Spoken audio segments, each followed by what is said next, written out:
আমি কোনো কমেন্ট করি, আমি আমার অভিজ্ঞতা বাস্তবতা দিয়ে আমি বলছি, বলে যাব এবং আমি প্রমাণ দিয়ে তথ্য দিয়ে বলবো। আপনি সবচেয়ে বেস্ট হয় ধুলিয়ান শামসেরগঞ্জ, মহেশতলা, এখন মালদার লক্ষ্মীপুরে চলছে, ওখানকার হিন্দুদের দিয়ে এই উত্তর আমার কাছ থেকে নেবে। হরগোবিন্দ দাস, চন্দন দাসের বাড়িতে গিয়ে ওদেরকে বলুন, ওরা সিপিএম করতো, হিন্দু বলে মেরেছে। আমি আমার বাস্তব অভিজ্ঞতা এবং বর্তমান পরিস্থিতির উপরে প্রমাণ তথ্য ভিডিও দিয়ে আমি আমার কথা বলেছি। আমি আমার কোনো সহকর্মী, আমার কোনো নেতৃত্বের কথা আমি কখনো বলি না আপনি ফলো করবেন, আমি কখনো বলি না।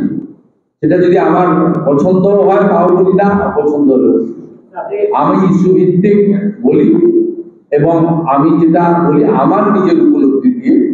এবং যখন আমি জুন মাসে সায়েন্স সিটিতে বলেছিলাম কোনো কথা, আমি বাইরে বেরিয়ে এসে বলেছিলাম এটা আমার ব্যক্তিগত মত, দলের মত নয়। রিগার্ডিং দিস, এটা আমার ব্যক্তিগত অনুভূতি, ব্যক্তিগত অভিজ্ঞতা। এর সঙ্গে সামগ্রিকভাবে অন্য ব্যক্তিকে জড়াবেন না, কোনো রাজনৈতিক দলকে জড়াবেন না, কোনো সরকারকে জড়াবেন না। এটা আমার বাস্তব অভিজ্ঞতা। পার্টি তার পলিসি সময় সময়ে জানিয়ে দেয়, সেটা জানানোর জন্য পার্টি স্পোক্সপারসন রয়েছে, পার্টি ফোরাম রয়েছে, জানিয়ে দেয়। আপনি কি বলছেন সামান্যের মতো ঘটনার পরে এই চিত্রটা বদলায়? হ্যাঁ, না না, বদলাবেন। পুলিশকে সরিয়ে দিন।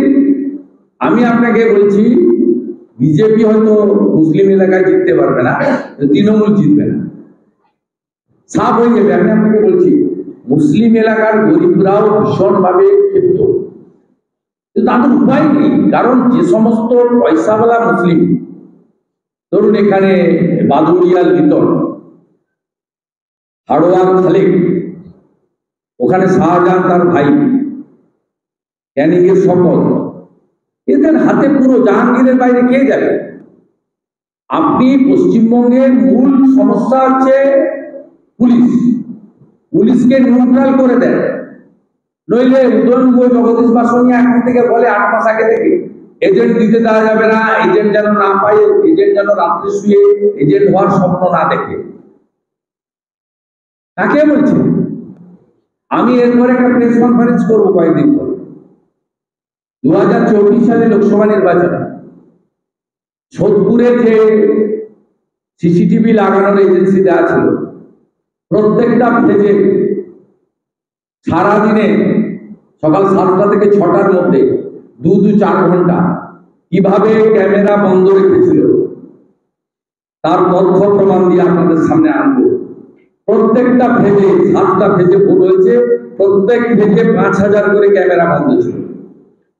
এবং সবচেয়ে লাস্ট ফেজে যে কলকাতায় ভোট হয়েছিল, মানে ডায়মন্ড হারবার, সাউথ 24 পরগনা, কি লুট করেছে যাদবপুর ডায়মন্ড হারবারে, আমি একদম তথ্য দিয়ে ডকুমেন্ট দিয়ে আপনাদের দিয়ে দেবো। আমার কাছে সমস্ত তথ্য আছে, আমি কালেক্ট করেছি।